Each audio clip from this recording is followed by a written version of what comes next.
Which one should I see first? Since I like pink color, I'll go with the pink one first. Okay. Oh my god, it's so cute. It's like a heart. Didn't receive any letters for like years. Okay. Since we missed the animals and we couldn't see the tiger, we couldn't see the bear, next time let's go to Everland. So Tommy. Now maybe I'll go with purple. I really like purple color. Let me see. This one is kind of short. I really enjoyed my library date with you, and I hope you also like the idea of going to library. But maybe I regret not having chosen a beach. Yeah, me and Paul didn't have a chance to like have more active date. We had like very chill and comfortable library date, but it was nice still. The red one. Okay. Now we know who is that.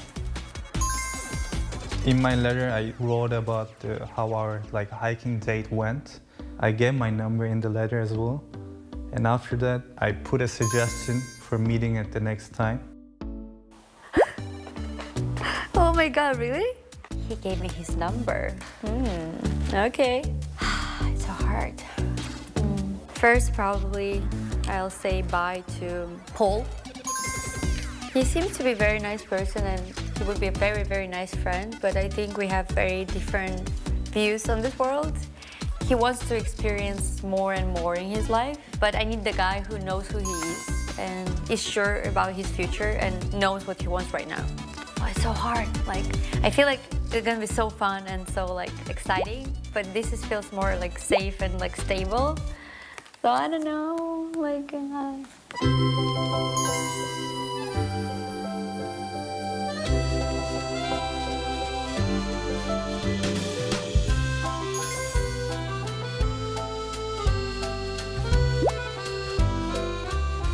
Sally! Sally!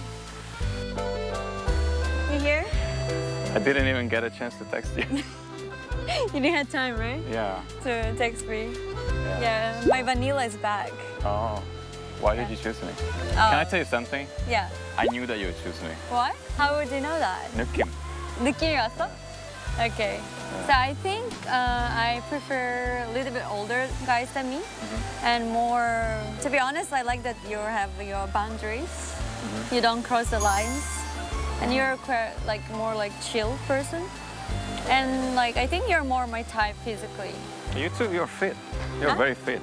Thank you. Yeah. I'm trying. Yeah. What should we do for the next date? Maybe next time, well, since I can cook. Yeah. And you want to practice your cooking, right? You want us to cook together? Yeah, maybe we can cook together. Oh, okay, maybe I can be your helper. How do you call chef? Sous chef. Sous chef. Yeah, I can be a sous chef. I'll give you a little chef's hat. Yeah, I can do dessert for you. Okay. If you do the main dish, I'll do some truffles with ice cream and blueberries or something like that. Oh, that sounds Also, good. do you like desserts? I love desserts. Thanks God. I love desserts more Thanks than God. actual savory food. Me too, thanks God. We can teach each other skills. Yeah. Look at this though. Yeah. Do you like art or visual stuff? Yeah. I think cooking is an art. Oh, If you do it well. true. Yeah.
관악구 신림동 B103 방공호입니다. 생존자 있으면 대답하십시오. 내 앞에 펼쳐질 눈부신 세상, 그래 자유가 넘치는 세상.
In our headlines on this Friday, December 12th, here in South Korea, progress briefings by government entities under the Lee Jae-myung administration continue. The second day, and today the Science Ministry shares its report on operations thus far. South Korea's import price index soars 2.6% on month in November on the back of a weaker Korean won, which is also raising some concern over inflation, even as the local economy remains on a recovery path. Meanwhile, the search for two missing workers following a collapse at a construction site in the southern city of Gwangju on Thursday afternoon is halted owing to safety concerns. We start with the second day of progress briefings by government entities, and today, that is Friday, the Science Ministry took to the podium. And President Lee Jae-myung also took this opportunity to highlight the importance of investments in the field of science and technology for future prosperity. Correspondent Yoon Jung-min reports. 역사적으로 또 그러하지만 이 과학기술을 존중하는 사회 또는 국가, 과학기술에 투자하는 국가는 흥했습니다. That was the assessment by President Lee Jae-myung as he was briefed by his science minister on key tasks as part of government ministry's back-to-back policy briefings for 2026. Noting the U.S. and China as an example, President Lee called for the need to invest more in science and technology, vowing to undo the budget cut for the R&D sector by the previous administration. 우리가 한때 대한민국의 성장 발전의 토대가 공부, 학습에 있다는 또는 설적으로 얘기하면 연구개발 투자에 있다는 사실을 잠깐 망각한 때가 있었죠. 상당히 큰 타격이 있었습니다.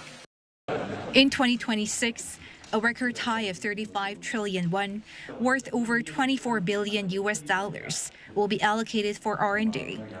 He also called for the need to create an environment where scientists and researchers are not afraid of trial and error, pointing out a government evaluation system that solely focuses on the success of research projects. 연구 실패하는 게 너무 당연한 거잖아요, 원래는. 장기 과제나 아니면 공공 영역의 R&D는 성공을 많이 하는 게 이상한 거예요. 그래 우리는 실패했다고 비난하고 성공하면 과제 더 주고 그러잖아요. For that, he stressed the role of public officials. 여기 계신 공직자 여러분들의 마음의 자세와 태도가 정말로 중요합니다. 그 사회가 흥하냐 망하냐는 결국은 그 사회의 권한을 가진 사람들, 자원 배분의 권한을 가진 사람들에 달려 있는 것 같아요. Friday's policy briefings in the administrative city of Sejong were also televised live in full. Yoon Jung-min, Arirang News. And the president has called for tougher financial penalties against companies that fail to protect customer data. Now, the call comes in light of the massive leak of personal information from e-commerce giant Coupang. Speaking during a policy briefing by the Personal Information Protection Commission on this Friday, the president said sanctions should be punitive enough to fuel fear of business closure. Under current regulations, companies can be fined up to 3% of their total revenue for data breaches that are calculated based on the average revenue over the past 3 years. Accordingly, President Lee suggested imposing penalties based on the highest revenue during that period rather than the 3-year average. In response, the Personal Information Protection Commission said it was considering raising fines up to 10% of revenue in cases of repeated serious violations.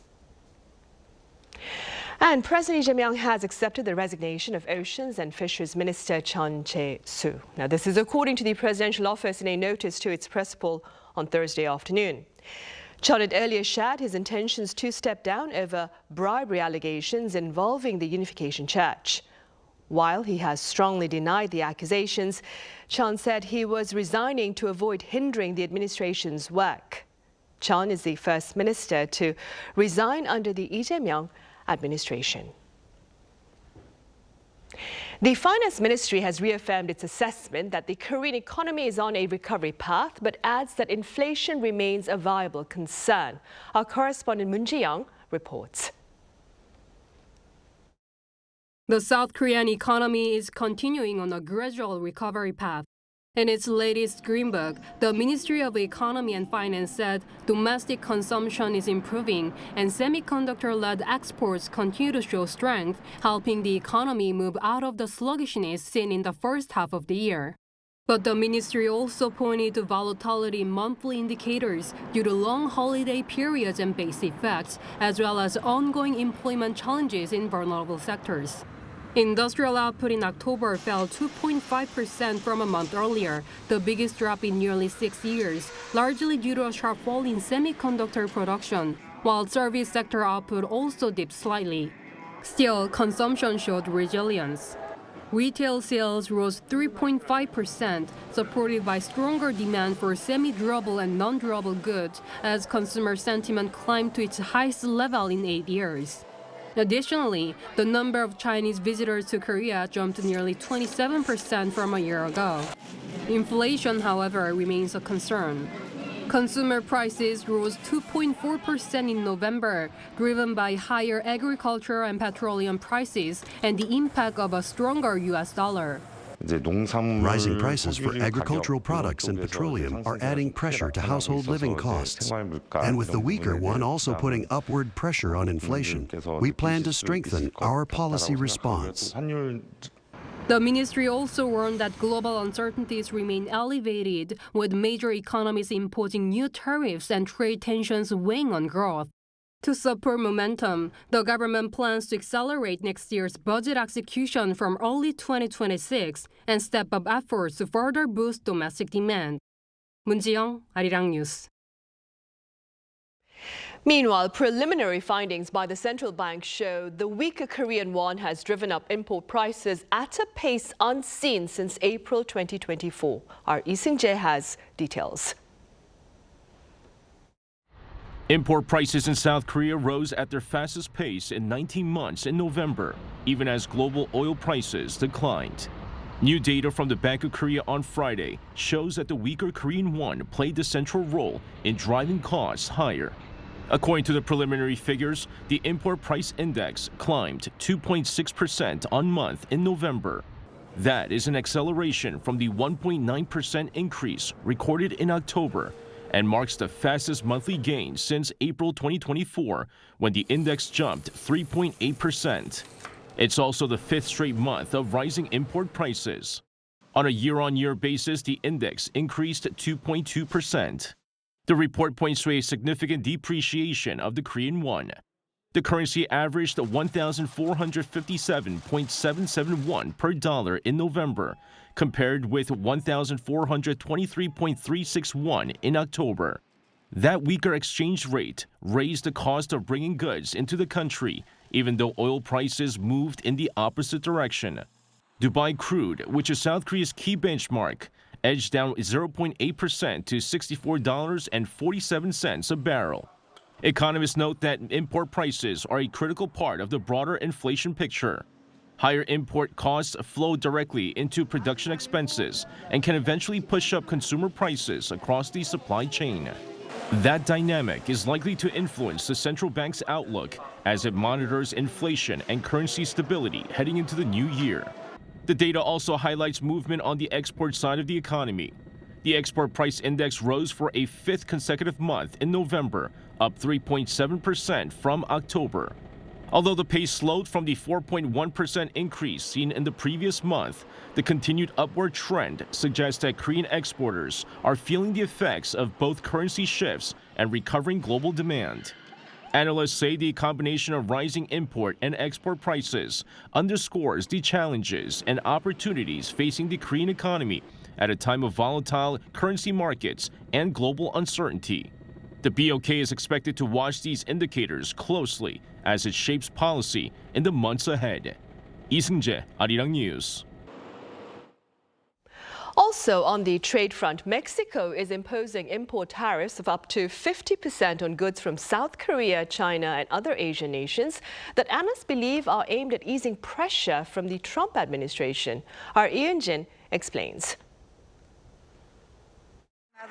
The Senate of Mexico approved new tariff hikes on Wednesday, under which Mexico plans to impose up to 50% tariffs on 1,463 products from Asian countries that are not under a free trade agreement. This includes countries like Thailand, India, and Indonesia, but also China and South Korea. Set to take effect on January 1st, the new measures are being implemented on the back of President Claudia Sheinbaum's call for the country needing stronger tools to boost domestic production. South Korea's Ministry of Trade, Industry and Resources held an emergency meeting with Korean automobile, auto parts, and steel companies on Thursday, a day after the tariff hikes were approved. During the meeting, the ministry assessed that Mexico's tariff hike measures will likely only have a limited impact on South Korean exports due to Mexico's exemption on tariffs on imports of raw materials for export production. Most of Korea's exports to Mexico consist of components and raw materials processed by Korean companies to produce goods that are then exported to the United States. Despite such arrangements, official negotiations of a free trade agreement between South Korea and Mexico have remained stalled since talks began back in 2006. In 2000, the two countries signed an investment guarantee agreement, but this framework does not provide tariff exemptions. Addressing this, the South Korean Trade Ministry is set to convene a meeting soon to analyze the impact of the latest tariff hikes and to discuss possible countermeasures with business leaders. For Japan, as it has a free trade agreement with Mexico, this means it stands to gain a price advantage over Korea once the tariff hikes take effect. But China has warned that Mexico's new tariff measures would substantially undermine the interests of trade. China's Ministry of Commerce said that it hopes Mexico will correct such unilateralist and protectionist practices as soon as possible. Meanwhile, this comes as the United States continues to push countries in Latin America to limit their economic ties with China. 이은진, Arirang News. In other news, the first meeting of the Nuclear Consultative Group under the new South Korean and U.S. administrations took place on Thursday. This advisory group was set up by the former administrations of the two countries, and Thursday's gathering saw the Trump administration reaffirming its commitment to extended deterrence for South Korea. Our Cha Yun-kyung reports. The fifth meeting of the Nuclear Consultative Group, the South Korean-U.S. Standing Consultative Body on Nuclear Deterrence, was held on Thursday local time in Washington, D.C. Seoul's Ministry of National Defense said the meeting marked the first NCG session since South Korean President Lee Jae-myung and U.S. President Donald Trump took office. The meeting was attended by Kim Hong-chul, Deputy Minister for National Defense Policy, and Robert Sufer, Acting Deputy Assistant Secretary of Defense for Nuclear Deterrence, Chemical and Biological Policies. After the meeting, the two sides released a joint statement. Deputy Minister Kim asserted that South Korea will continue to lead in maintaining and strengthening its conventional defense capabilities. Sufor reiterated Washington's pledge of extended deterrence to South Korea by leveraging the full spectrum of U.S. military capabilities, including its nuclear forces. The two sides agreed that enhanced nuclear deterrence exercises are helping improve the allies' decision-making coordination in potential nuclear contingencies. The Nuclear Consultative Group was launched in 2023 following the Washington Declaration, reaffirming the country's commitment to nuclear non-proliferation and the peaceful use of nuclear energy. 차윤경, Arirang News.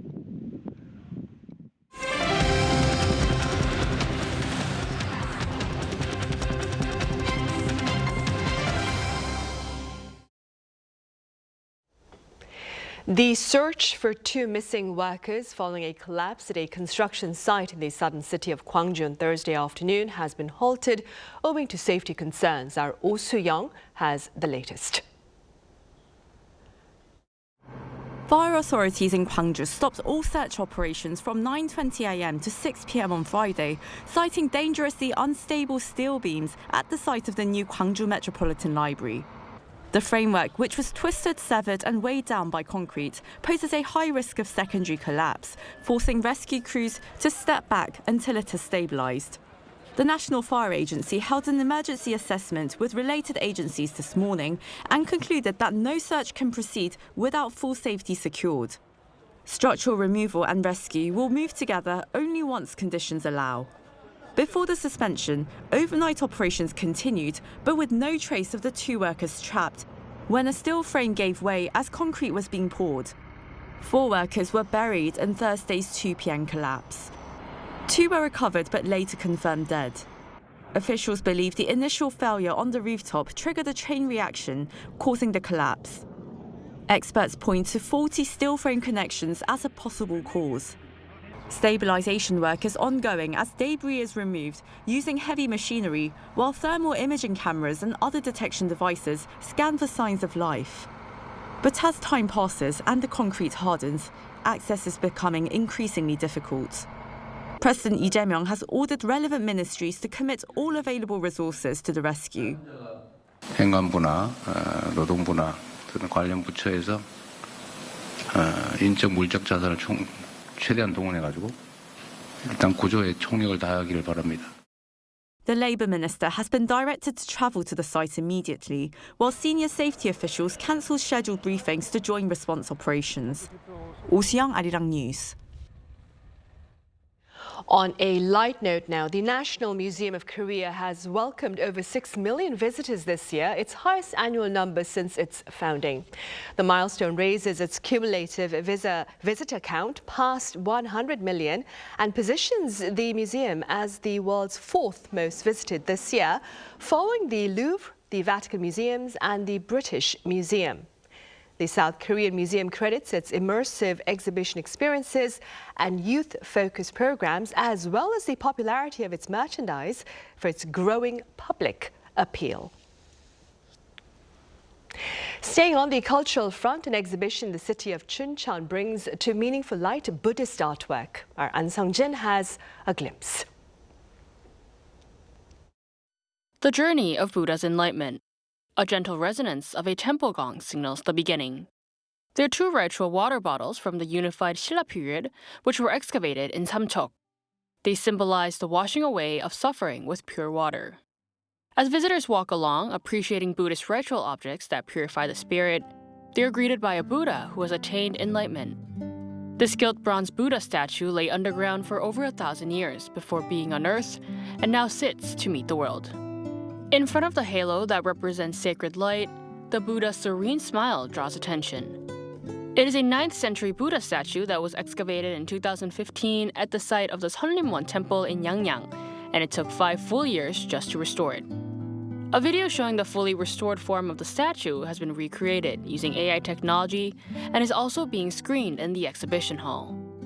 And this gilt bronze seated Buddha statue, excavated from Mount Kumgang in 1930, displays a compassionate and mystical presence amid its splendor. Bodhisattvas are guides for followers so that they don't give up and continue on their path. To feel the mystical power of such bodhisattvas, their magnificent appearance is essential, and this statue reflects that very well. Symbolizing the final part of the Enlightenment journey is a seated statue with Buddha's chest open and legs firmly crossed as it radiates unbroken tranquility. The hand gesture with the thumb and index finger touching represents the moment just before entering deep meditation, when the wisdom to see through all things is about to arise. It symbolizes the very fruition of enlightenment. We hope that as you look at these works, you take time to reflect on the suffering you're facing in life and what must be realized. Ultimately, we hope you experience peace of mind, and emotional stability. This special exhibition of Buddhist art that will take you on a journey to finding enlightenment opened at the Chuncheon National Museum on November 25th and will remain open until the end of 2028. 안성진, Arirang News.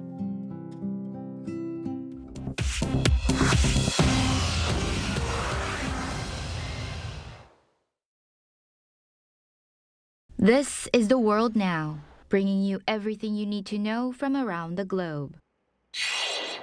In the United States on Thursday, Washington expanded sanctions on Venezuela, targeting 6 oil tankers, 6 shipping companies, and relatives of President Nicolas Maduro.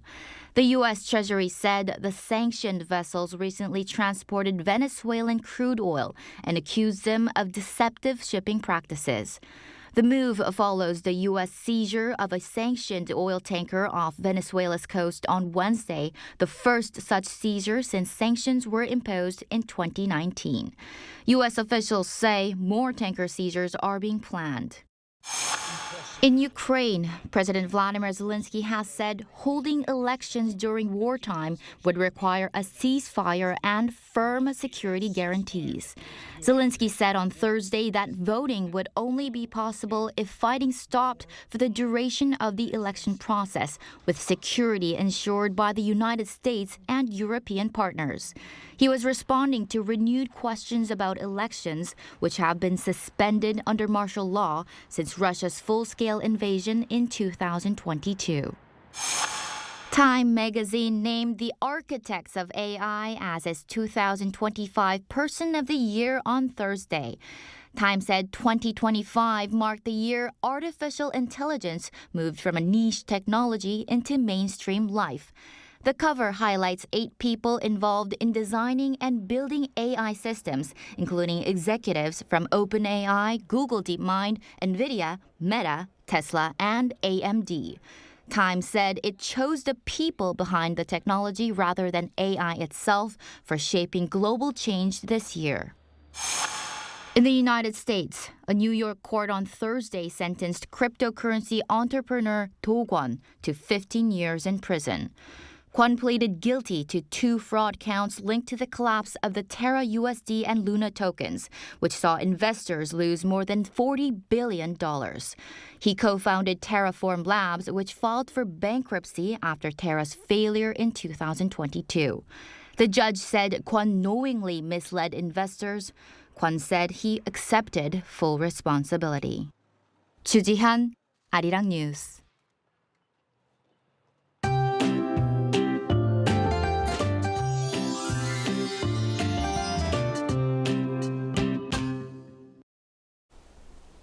This morning, there was a sharp drop in temperatures around the country. In Seoul, the low plunged to minus 3.6 degrees Celsius, which is about 9 degrees colder than yesterday. Daytime highs will only top out at 3 degrees both tomorrow and Sunday, making for a cold weekend. In addition, rain and snow are forecast across much of the country tomorrow. Seoul could see up to 5 centimeters of snow. There will be heavy snow of up to 10 centimeters in the western parts of Gangwon-do province and the mountainous areas of Jeju Island. We'll avoid sub-zero cold tomorrow morning with Seoul and Gwangju at 2 degrees, Busan at 7 degrees.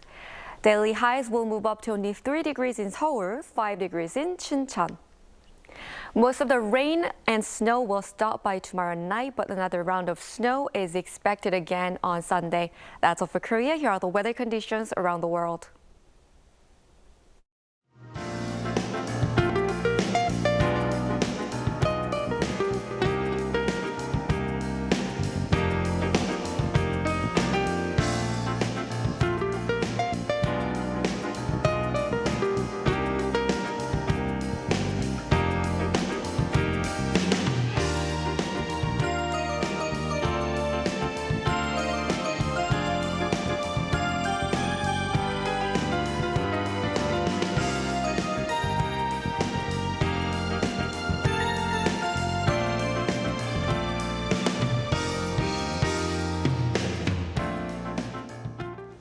Those are the headlines at this hour here in South Korea. Coming up right after this break is our daily panel session. And today we touch upon this year's news stories in pictures.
Where's my PDF report? Convert, merge, edit. When am I supposed to finish all this? Wait! Editor On does all that?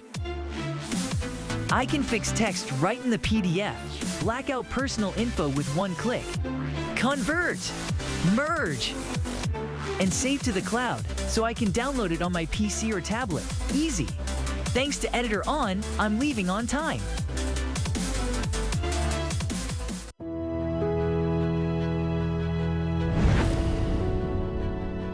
The moment we wear it, our spirits lift. It helps us grow strong in body and in mind.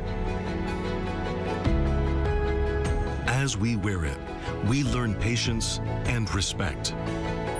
The belt system motivates students to strive harder and continue growing.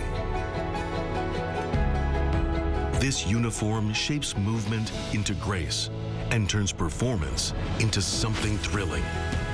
Now, embraced around the world, Taekwondo shares our culture, philosophy, and values with pride and spirit.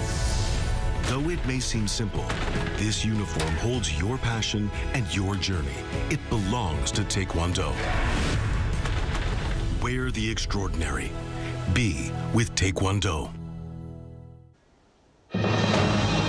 On Press Perspective today, we take a look at some of the top stories of the year 2025 via the lens of the media. Do stay with us.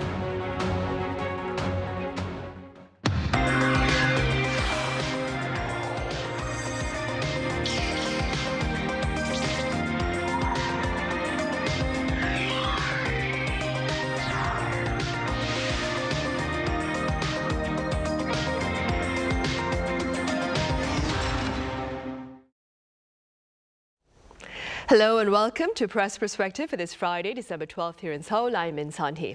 A picture, many say, is worth 1,000 words. And with these words of wisdom in mind, we take a look at some of the remarkable news photos for this year. For this, I have Thomas Moresco with American news agency UPI here in the studio. Thomas, it's great to have you here. Thanks, great to be here. I also have Fabian Kretschmer with German press agency DPA. Fabian, welcome back. Great to be here, thanks. Thomas, we shall start with you. Your agency, United Press International, has shared its pictures of the year 2025. Do tell us a bit about the pictures that made that list and their relevance. Sure. So yeah, a lot of news agencies, newspapers, magazines share, at this time of year, do the roundup of pictures of the year. And the UPI one was categorized with entertainment, sports, Washington, and then like kind of news and features. And I think it's for all of these in a way. It's photos that capture both important moments, maybe important people, but also sometimes just aesthetically kind of cool photos. So it's a sort of a mix of newsy and sort of aesthetic in a way. Yeah, so this year, I mean, Washington obviously was a lot of Trump, a lot of Oval Office photos. It was the inauguration. It was Elon Musk. It was it was Biden leaving. News and features there was a lot of images that were chosen from Gaza. Some from Ukraine. I mean, these are both staffers and a lot of stringers contribute. In the U.S. there was a lot going on with sort of immigration raids, National Guard deployment, protests. So a real broad spectrum. I mean, with something like sports, sometimes it's a big moment in a game, but then sometimes it's just an interesting shot, maybe of a not that important game, like just somebody frozen in midair, a goalkeeper blocking a ball. So, I like that sort of that blend that I think all of these lineups do. I mean, a couple ones that I think stuck out to me. I was looking at them after really you raised this topic. And there was just one that was from Gaza. I mean, there's so many images from that, but one where there was just some people that were kind of pressed up, lining up to get some food aid, and just the sort of looks on their faces, and you could see how sort of desperate they were and how crunched together they were. And then there was another image of a child that was leaving flowers outside a memorial at a mass shooting that was in Minneapolis in August, and just something about the composition and the capturing of that. And, I think that's, to me, those sorts of photos really exemplify the power of photojournalism in general. I mean, it's often capturing, people in these moments that, it's sort of a special place, I think, in this entire news gathering ecosystem that photos really have, even versus kind of all the video and content and streaming clips we see. Somehow a photo can just, in its composition and its like frozen moment, just somehow, can capture emotion in such a direct way, and also can linger for so long when you think about, famous photos from history, like Napalm Girl in Vietnam, the Tank Man in Tiananmen Square, the Falling Man in 9/11 Twin Towers. So somehow we remember those, and somehow they affect us in a way that is kind of unique to photography. And I'd also just say quickly that, I think also, in the context of how much the news industry is changing and being challenged, and certainly AI in particular seems to have a direct sort of threat to the power of photojournalism. And I think that's a very important issue that's, kind of playing out. We're seeing it already, how much generative AI can just not only create fake images, but also cast doubt on real images. And this is, obviously a big concern. And I mean, there are attempts to, combat that. There's a kind of a, digital watermarking and this new content credential system that's being built out. And, I hope that will become sort of accepted and more widespread, because really, AI cannot reproduce, the emotional impact, I think, of great photojournalism. Right, it cannot. Thomas, I understand a picture that you took here in South Korea also made it onto that list for this year. Tell us a bit about your picture. Sure, yeah, I also didn't realize that you had pointed it out to me. Sure, just a photo that was from February I took near the Constitutional Court during the Yoon impeachment trial, during one of the hearings where there was a lot of his supporters that had been out and were, kind of protesting against the impeachment trial and protesting his sort of innocence. And, that was just something that had been ongoing throughout the first several months of the year. It was also taking a lot of photos during the initial martial law attempt and those kind of impeachment supporting protests that came afterwards, but those were at the end of last year. So this was kind of the storyline that was going along this year. Yeah, and it was just, I think this particular image was just one of dozens or hundreds, but kind of captured something of, I guess, the energy of it. And, there was, to follow on to the point I was making before, too, I feel like this whole event, the sequence of events, these protests, these pro-Yoon protests, kind of did tip over into a little bit of how we're seeing this change in the news media atmosphere, where there was a lot of live streamers covering it, a lot of YouTubers, and there was a lot of kind of disinformation and misinformation floating around, and a lot of doubt that was being cast almost, aggressively so sometimes on the sort of so-called traditional or credentialed media that was covering it. And so I felt like, in a way it was, this was a sort of encapsulated some of the challenges that our whole industry is facing. Right, indeed. And speaking about the protests here in South Korea, earlier this month, that is on December 3rd, the AP posted a picture of a public rally in front of the National Assembly as one of its top pictures of the day. What do you believe are the broader implications of this particular post by the AP? Yeah, I found this picture quite interesting, and also the selection of this picture. Just 1 year before Yoon Suk-yeol declared martial law, so this was basically the demonstration for the 1-year anniversary of the martial law crisis in front of the National Assembly in Yeouido. If you look closer at this picture, you see people demonstrating, but rather in a festive atmosphere. They are holding light sticks. That is actually an accessoire that I usually knew from K-pop concerts, but then they resurfaced during the protest movement against martial law, basically also a symbol of light, a symbol of restoring democracy. And, the broader implications are that, first it shows that civic engagement is a positive thing. It's something meaningful. It also served a purpose, namely, in Korea, this story was very big, the 1-year anniversary, but in many parts of the world, they didn't know that, what exactly happened 1 year before, so it brought attention to an important topic.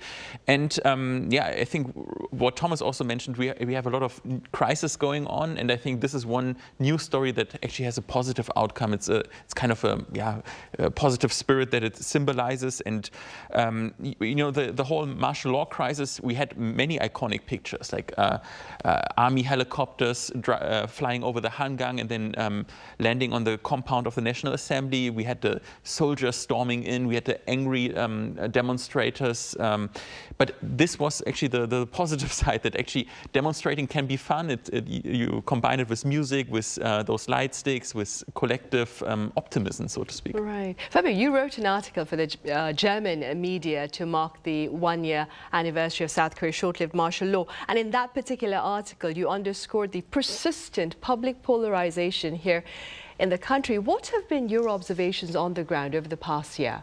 Yeah, that is my take, and of course it's open for debate whether you share my opinion or not, but I was kind of, I wanted to provide a snapshot on where South Korea and the population, the society stands 1 year after the martial law crisis. And I would say it's quite an ambivalent, ambiguous picture, because on the one hand you have negativity to some degree. You have young people who are struggling on the job market. You have people complaining about rising housing costs, living costs. You have a very deepening polarization that has not really improved much, even though that now we have a stable government, we have a vision for the future. But among genders, there's tensions. Among the rich and the poor, there's tension. Among the old and the young generation. So I was wondering, why is there actually such a deep polarization? And I would say one answer lies in the past. Just for example, when you look at my or like each individual's family history, some traumas, they get repeated over generations and generations. And when you look at South Korea's history, it is quite tumultuous. You had the Japanese colonization, you had the Korean War, which was very violent, bloody. You had the separation of the country. Then you had the military governments, the fight for democracy. So actually there were all those transformations, and I think those lead to some of the deep polarizations in South Korea right now are a result of this very troublesome history. So, and I think that's quite important to understand that those wounds don't heal overnight. Right, something to keep in mind then. Were you able to gain some interviews with regard to your thoughts, like here? Yeah, sure. I interviewed young people. Basically, my interviews were with regular people, common people. I also visited, that was very interesting, the National Museum for Korean Democracy that is near Namyeongyok, or near Seoul Station, basically also. And that was really interesting to see, because it shows that up until the 1980s, Koreans who were fighting for democracy, student activists, were ending up in basically torture chambers. I mean, it shows you that the people who were victims and perpetrators and victims are still alive of this generation. That reminded me also of my own country with East-West division, and we also had those kind of facilities where people were investigated for bringing up critical ideas, like in the east of Germany, for example. But I mean, it's history cannot be compared, but it reminded me also, I saw some parallels also to my own country. Right. Thomas, moving forward and staying with the Lee Jae-myung administration, the presidential office this month, that is December, is looking to move back to Cheongwade from Yongsan after 3 years and I believe 7 months, of course, in Yongsan. What are the implications of this move, do you suppose, for the Korean public?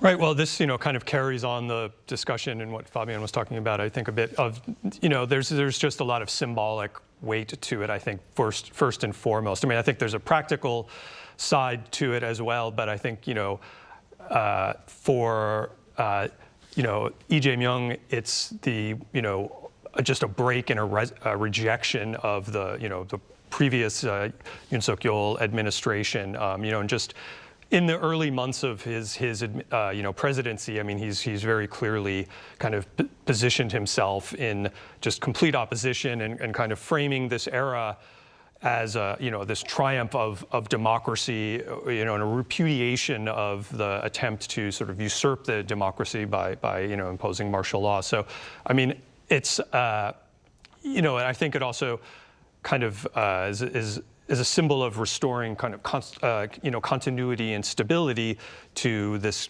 South Korean democratic system, but and as well as Yoon moving in the first place was kind of a signature move and a controversial move.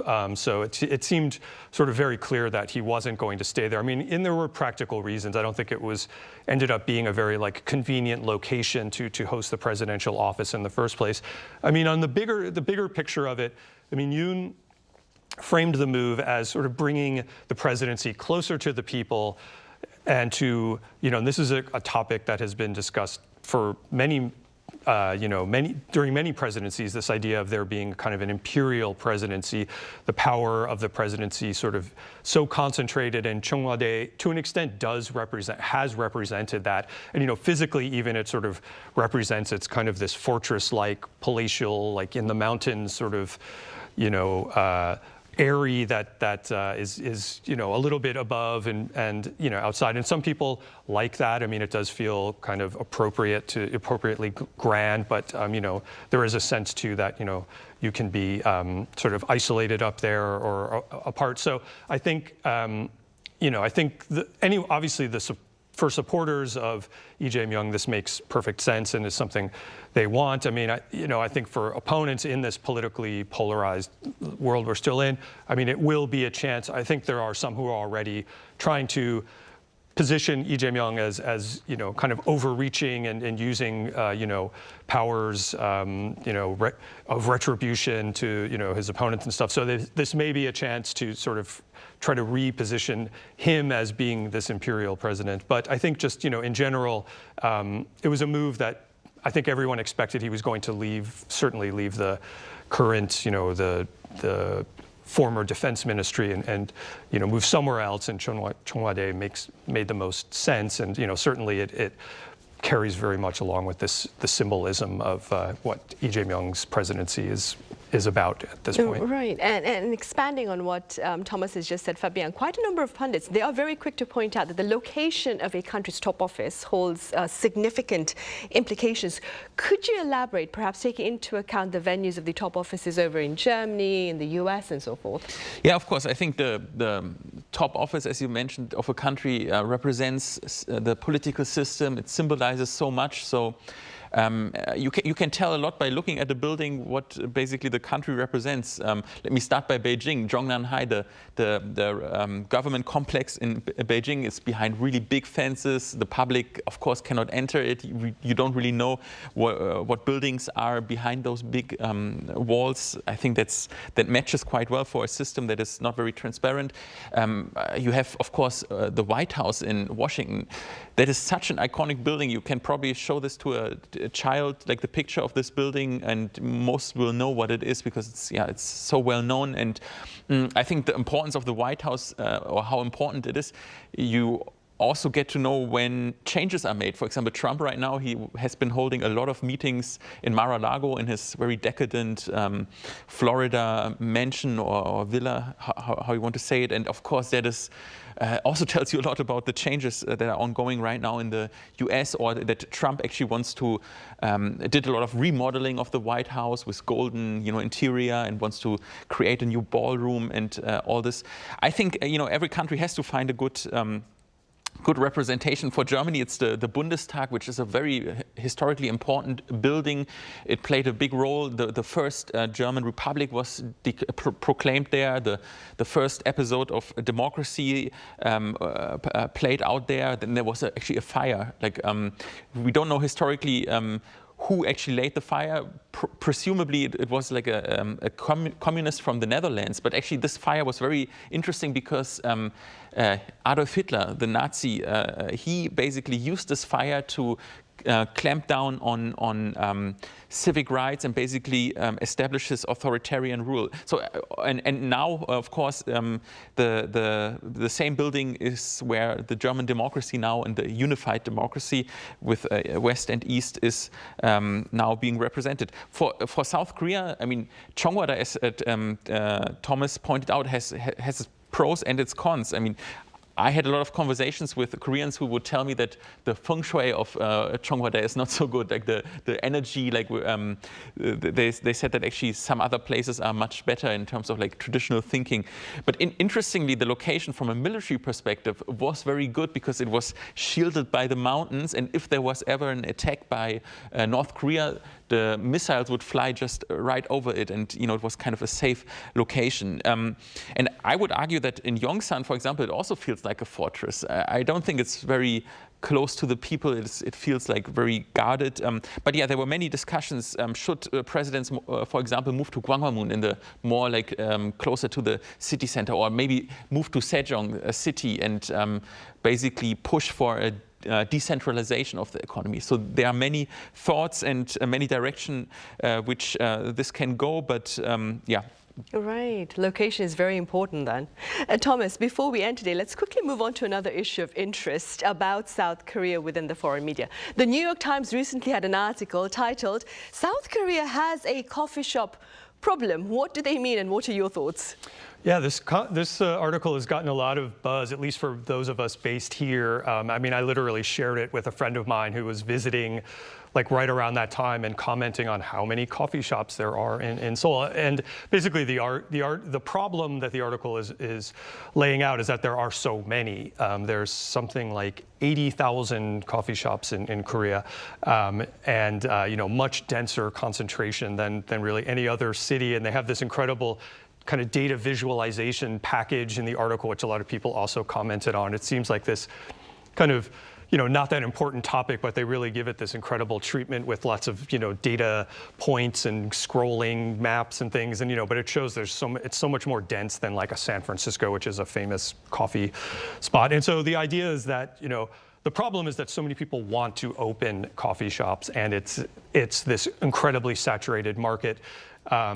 And, you know, it just has grown so quickly within, I think they said the number doubled in the last 6 years or so.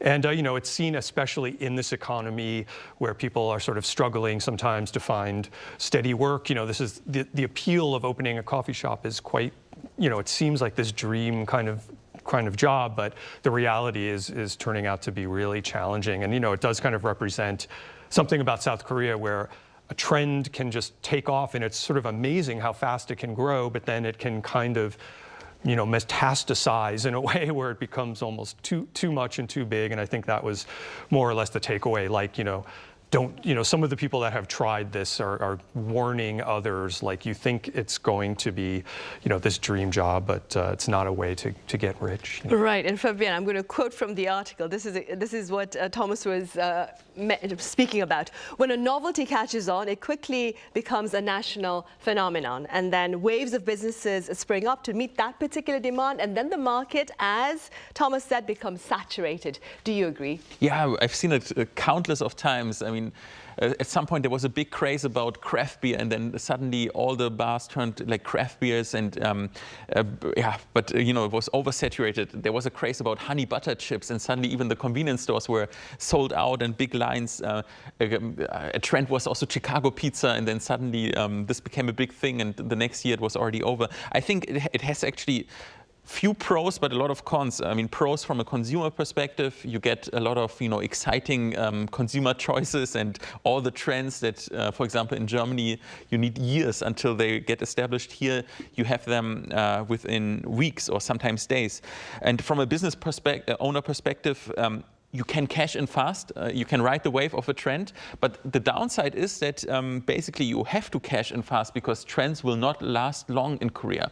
It's over soon. And personally, you know, when I walk around my neighborhood, every 5 years, for example, the shops will completely change. Not many businesses can sustain themselves, can last themselves. And personally, I'm a rather conservative person in that regard. I like the feeling of, you know, having a, I don't know, can be a supermarket or a bar or whatever restaurant that has been there for decades. And this is really difficult to find in South Korea. Right. Hopefully, though, it will change. I'm afraid that's all the time we have today. Fabienne, as always, thank you so much for your time and your thoughts.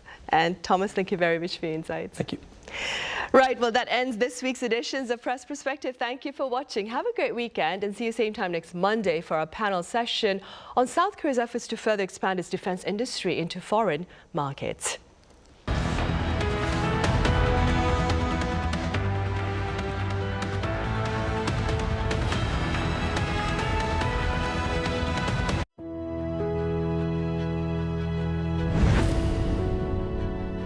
The moment we wear it, our spirits lift. It helps us grow strong in body and in mind. As we wear it, we learn patience and respect. The belt system motivates students to strive harder and continue growing. This uniform shapes movement into grace and turns performance into something thrilling. Now, embraced around the world, Taekwondo shares our culture, philosophy, and values with pride and spirit. Though it may seem simple, this uniform holds your passion and your journey. It belongs to Taekwondo.